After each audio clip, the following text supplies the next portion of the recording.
When building ideas, don't concern yourselves with the how. First, we must build the image. Build the image, and then the how will begin to reveal itself.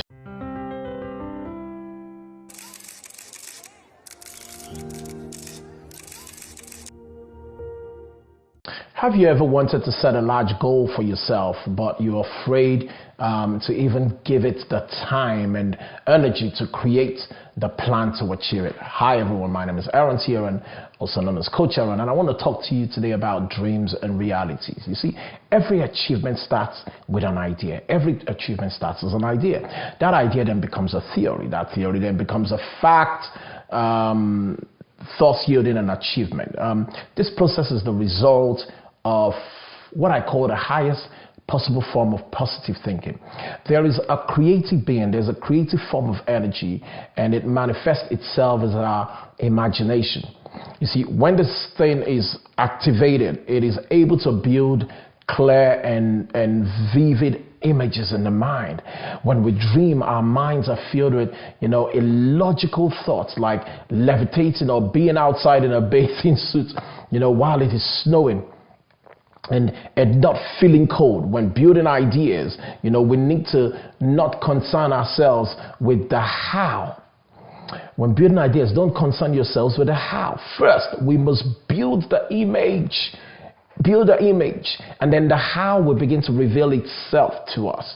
We want to keep our minds free of clutter, so that we can build this picture in color, or be able to use our senses to bring it to reality.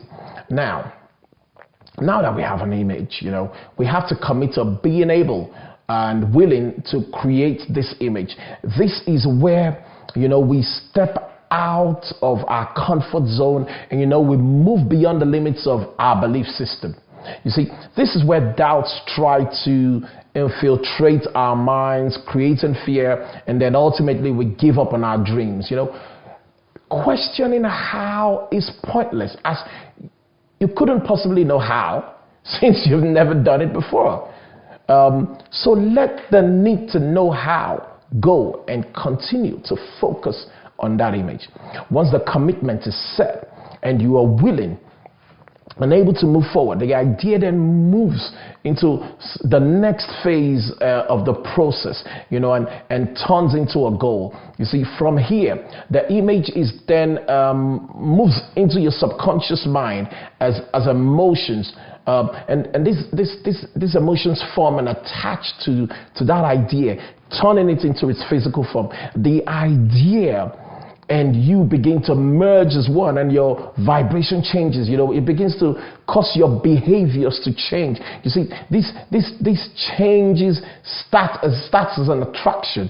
It's an attractive force, it's an attraction force that builds your awareness of the opportunities that always were there, but are now visible, and they are now in line with your goal. Through faith and a belief in this idea, you have moved what was once a dream into reality. This is that journey, how you move a dream to reality. Listen to it again. I hope this has helped. Click on any of the links, and I look forward to hearing back from you and look forward to working with you. Be well.